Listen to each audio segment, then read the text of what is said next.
আসসালামু আলাইকুম, আমি রেজাউল আবেদিন আপনাকে স্বাগতম জানাচ্ছি চ্যানেল ইউরোবিডি ব্লগ অ্যান্ড টিপসে। আজকে যে বিষয়টি নিয়ে কথা বলবো সেটি একেবারে যারা পর্তুগালে আসতে চান বা ইউরোপের মাটিতে প্রবেশ করতে চান, বিশেষ করে পর্তুগালকে ফোকাস করে কথাগুলো বলা। কারণ পর্তুগালে অনেক ইমিগ্রেন্ট প্রত্যাশী রয়েছে যারা মাইগ্রেন্ট হতে চান, যারা এক্সপেট্রিয়টস, তাদের জ্ঞাতার্থে এটা বলবো। কারণ অনেকে আছে ইদানিং বেশিরভাগ, যেমন সাউথ আফ্রিকা আছে একটি দেশ, সেখান থেকে আসতে চান। তারপর আছে অ্যারাবিয়ান কান্ট্রিজ, যেগুলো gulf countries, I mean Abu Dhabi, Dubai, এলো স্টেট, আরব আমিরাতের কথা বলছি, কুয়েতের কথা বলছি, বাহরাইনের কথা বলছি, সৌদি আরবের কথা বলছি। এই সমস্ত দেশ থেকে যারা পর্তুগালে এসে সেটেল হতে চান তাদের জন্য এই কয়টি টিপস থাকবে। সেটি হচ্ছে, আপনারা এখানে আসবেন কিন্তু এসে কিন্তু দেখবেন একটি চ্যালেঞ্জিং একটি অবস্থা বিরাজমান এই পর্তুগালের মাটিতে। চ্যালেঞ্জিং বলতে কি, এখানে যেমন এখানে আয় করে এখানে ব্যয় করা, এখানের আয়ের টাকা দিয়ে পর্তুগালে চলা, এটা ভেরি ভেরি চ্যালেঞ্জিং টাস্ক।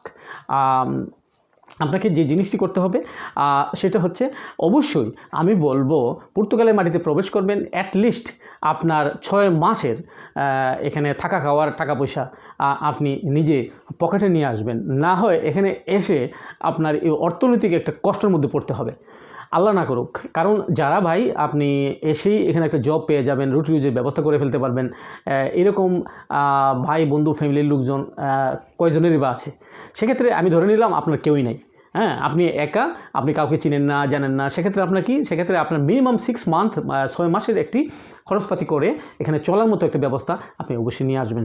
তো সেটার জন্য অথবা আপনি দেশে টাকা রাখবেন, দেশ থেকে আপনি আনানোর ব্যবস্থা করতে হবে। বলে কেন? যেহেতু আপনি একটি জব করতে পারবেন না, নতুন এসে আপনি এখানের ভাষা জানেন না, এখানের পরিবেশ সম্বন্ধে বুঝতেছেন না, কিছুই না, শুধুমাত্র ওই যে বাইরে থেকে ইনফরমেশন কালেক্ট করে এখানে হুট করে চলে আসলেন, হ্যাঁ, এটা আপনি হলেন এখানে এই দেশের জন্য নিউ ভাই, নিউ ভাই। তো এই নিউ ভাই মানে নতুনদেরকে বলা হয় একটা পরিবেশে যারা আসে।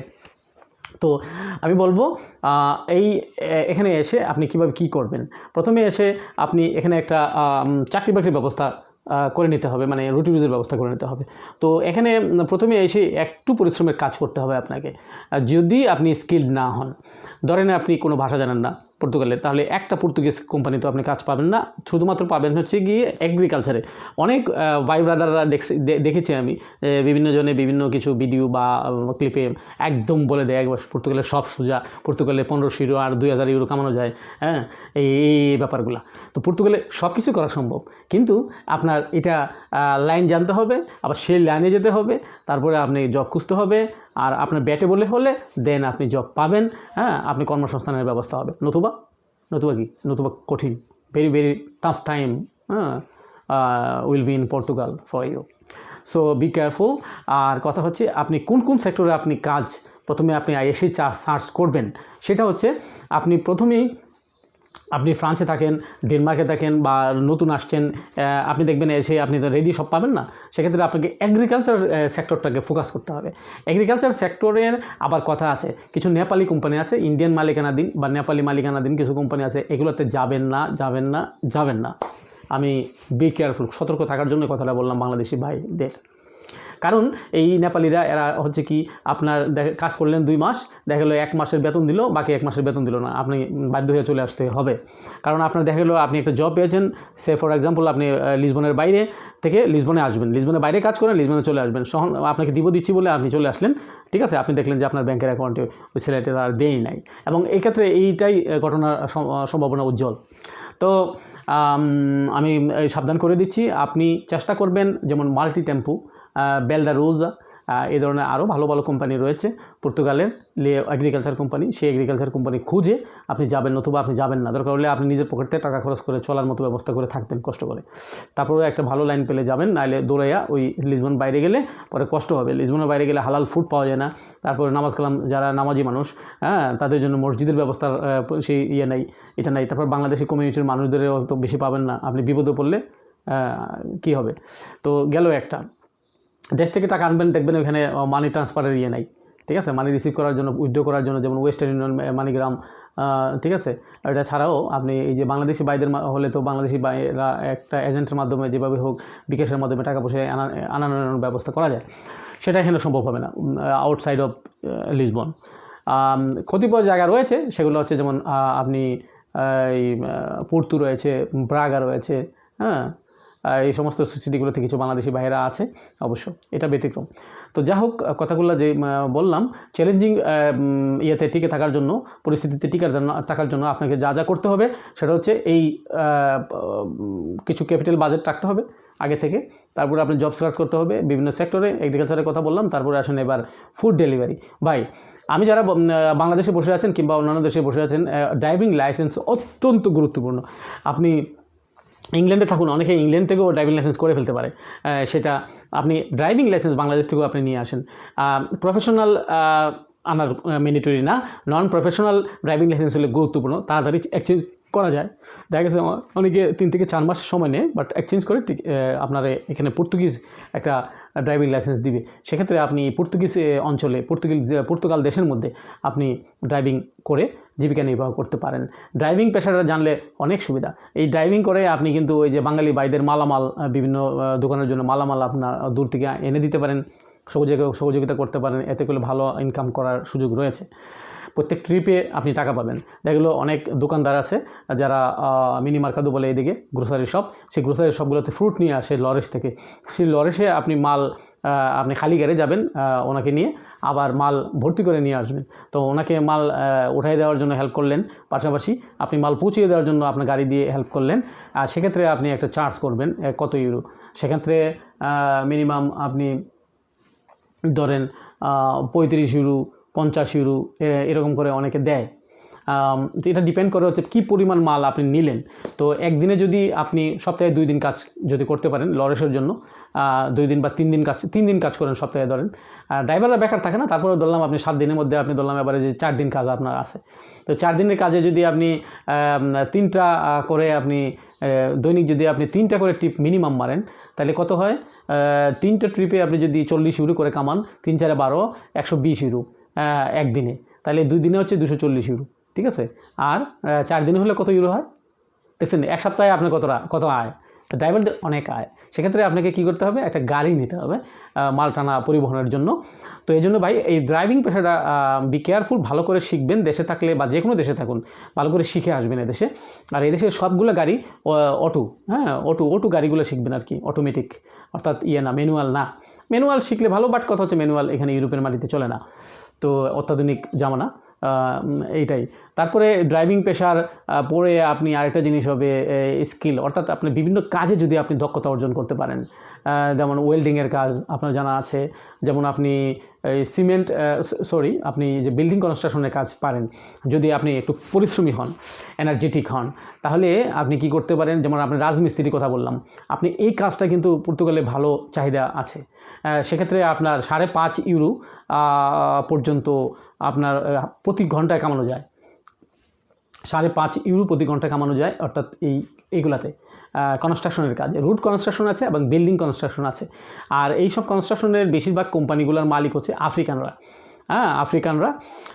যে কোনো কারণে আমি একজনের সাথে জড়িয়েছিলাম, একটা সুপারভাইজারের সাথে। ও অনেক লোক চায় কনস্ট্রাকশনের পরে সে আবার এই এগ্রিকালচার কোম্পানিতে চলে গিয়েছে।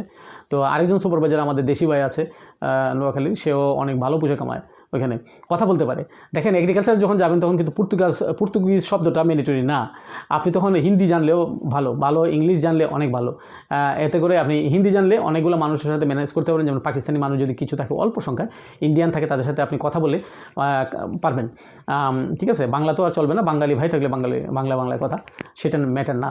তো এই পরিস্থিতি এরপরে দেখা গেল যে এখানকার বাসা ভাড়া, এখানকার থাকা খাওয়া এর জন্য কত টাকা দরকার চ্যালেঞ্জিং পরিস্থিতিতে। মিনিমাম প্রতি মাসে 350 ইউরো আপনার পকেটে থাকতে হবে। 350 ইউরো গুণ 6 মাস আপনার কত আসে? ধরেন 300, 1800, 5, 30, 18, 19, 20, 2100 টাকা, 2100 ইউরো 6 মাসে। তো এটা খুব বেশি না, বাট অনেকের জন্য বেশিও, কারণ অনেক টাকা পয়সা খরচ করে মানুষ সেঞ্জুরি মাটিতে আসে, আবার দেশ থেকে টাকা আনবো, এটা একটা চাপ পড়ে যায়। তারপরেও নিরুপায় হয়ে অনেক মানুষকে করতে হয়। তো এটা বলবো। তারপরে হচ্ছে যেখানেই করুন না কেন, বেতন একটু কম হলেও আমি বলবো, যদি আপনার ট্যাক্সটা কন্টিনিউ হয়, আপনার কন্ট্রাক্টর আর্নিং চলে, তাহলে অনেক বেনিফিটেড হবেন আপনি। প্রথমে আছে আপনার বায়োমেট্রিক ফিঙ্গার দিতে গেলে আপনার সমস্যা হবে না, আপনি কার্ড পেয়ে যাবেন টানা পাসপোর্ট হোল্ডার যারা যারা ভিসা নিয়ে আসেন তাদের জন্য 6টা ট্যাক্স বাধ্যতামূলক কন্টিনিউ দিতে হয়, আর 3টা পে স্লিপ নিয়ে বায়োমেট্রিক ফিঙ্গারের সময় গেলে আপনার ফিঙ্গার নিয়ে নেবে। আর যদি আপনি হন উইদাউট সাদা পাসপোর্ট, উইদাউট ভিসা যদি আপনি পর্তুগালে ঢুকেন, তাহলে আপনাকে যে নিয়ম হবে, আমার অনেকগুলো ভিডিও রয়েছে পূর্বে, এগুলো শুনবেন।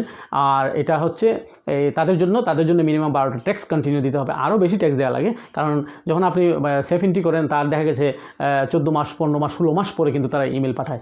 এবং ইদানিং এটা ভালো হয়েছে যে ইমিগ্রেশন সেফ অফিস সরাসরি আপনাকে ইমেল করবে, আপনি বায়োমেট্রিক ফিঙ্গারের জন্য ডেট অ্যাপয়েন্টমেন্ট এত তারিখ, তারা জানাই দেবে, এটা নোট করতে হবে। আর 70 করার পরে করার সময়েই থেকে আপনার এই যে ইমেলটা এবং ইমেলের পাসওয়ার্ডটা এটা অত্যন্ত গুরুত্বপূর্ণ, এবং এটি আপনার নিজের সংরক্ষণে রাখবেন। আর পর্তুগালে 70 করার সময় যে মোবাইল নাম্বারটা ব্যবহার করেন, সেই মোবাইল নাম্বারটা অবশ্যই সংরক্ষণ করবেন। প্রয়োজনে আপনি মোবাইল সিম লাইকা কিনে নেবেন। হ্যাঁ, লাইকা 1 বছর পর্যন্ত সতেজ রাখা যায়, এটার জন্য 5 ইউরো খরচ করতে হয়। ওই টেকনিকটার একটা ভিডিও আমি করেছি আগে, ওইটা আপনি করবেন। এই যে প্রত্যেকটা ডকুমেন্টস যখন আপনি করবেন পর্তুগালের সেফ এন্ট্রির জন্য, প্রত্যেকটা ডকুমেন্টস ইদানিং অনেকে নকল দিয়ে দেয়। তো সেক্ষেত্রে আমি বলবো এইগুলার ডকুমেন্টগুলো যাচাই বাছাই করবেন আপনি, ঠিক আছে? প্রথমে করবেন, কিন্তু সেফ এন্ট্রি করার আগে প্রত্যেকটা, যেমন ফাইন্যান্সের ডকুমেন্টটা, ফাইন্যান্স নাম্বারটা, সোশ্যাল নাম্বার যেটা দিবে সেটা আপনি যাচাই করে দেখবেন সঠিক কিনা, এটা ভুয়া দিল কিনা। তো এই জিনিসগুলা, কারণ হচ্ছে এই সঠিক এটার যাচাই বাছাই করবেন। আমি বারবার সচেতন করে দিচ্ছি আমার ভাই ব্রাদার কমিউনিটি, বাংলাদেশের মানুষ যারা, তারা যেন এই যে শেষ মুহূর্তে এসে বিপদের সম্মুখীন না হয়। অর্থাৎ সেফে গেলেন, সেফে আপনার বায়োমেট্রিক ফিঙ্গারটা না নিয়ে আপনাকে একটা কাগজ ধরে দিবে, হ্যাঁ, যে আপনার এই প্রবলেম, এটা আমাকে কারণ দর্শান। তখন আপনি মহা বিপদে পড়ে যাবেন। একটা সম্ভাবনা ছিল, সেই সম্ভাবনা আপনার নষ্ট হবে পর্তুগালের মাটিতে। তো পর্তুগালের যে চ্যালেঞ্জিং বিষয়গুলো নিয়ে আমি কথা বললাম, এটাও একটা ব্যাপার। কার্ডের করতে যায় যে অনেক মানুষ ভোগান্তির শিকার হয়। আমারও অনেক সাক্ষ্য প্রমাণ। একদিন আমি হোটেলে বসলাম খেতে দুপুরে, এক ভাই ওই সেনজেনে আরেক দেশে থাকে, এসে বললাম আমি ফিঙ্গার দিতে গেছি, আমার লিগেল এন্ট্রি পর্যন্ত ঠিক আছে, আমার আর কয়টা ডকুমেন্ট ঠিক আছে, কিন্তু আমার এই সেফের ডকুমেন্ট আর ইয়ার ডকুমেন্টটা, ফাইন্যান্সের ডকুমেন্ট আর কি ডকুমেন্ট নকল দিয়ে দিছে, টোটালি নকল, জাল। এটা কত বড় অন্যায় দেখেন। একটা মানুষ আপনাকে কষ্ট করে আপনার 1200 ইউরো, 1000 ইউরো, 1500 ইউরো পর্যন্ত, আরও বেশি কন্ট্রাক্ট যদি কিনতে হয় তাহলে আরও বেশি টাকাও কিনে। এটা অবৈধ, আমি বলবো না, আপনি কন্ট্রাক্ট কিনে এখানে কাজ করেন, বাট অনেকে নিরুপায় হয়ে অনেকে কিনে, অনেকে, যাই হোক, এটা একটা হয়ে গেছে, ট্র্যাডিশনাল একটা ব্যাপার হয়ে গেছে যে কন্ট্রাক্ট কিনে এখানে ট্যাক্স দেওয়া, কিন্তু এটাও ইলিগেল। যদি আপনি ধরা খান তাহলে আপনার কোনো দিন এই পর্তুগালের মাটিতে কার্ড হবে না ওই নামে, ওই দিয়া। তো যাক, আপনার সচেতন থাকবেন, আর এই প্রস্তুতি নিয়ে পর্তুগালে আসবেন, ভিডিও দেখবেন। ইউটিউব আমার চ্যানেলটাতে নতুন হয়ে থাকলে সাবস্ক্রাইব করে সাথে থাকুন। আর হবে আপনাদের এনকারেজমেন্ট, আপনার জন্য দোয়া রইল, আমার জন্য দোয়া করবেন। আসসালামু আলাইকুম, আল্লাহ হাফেজ।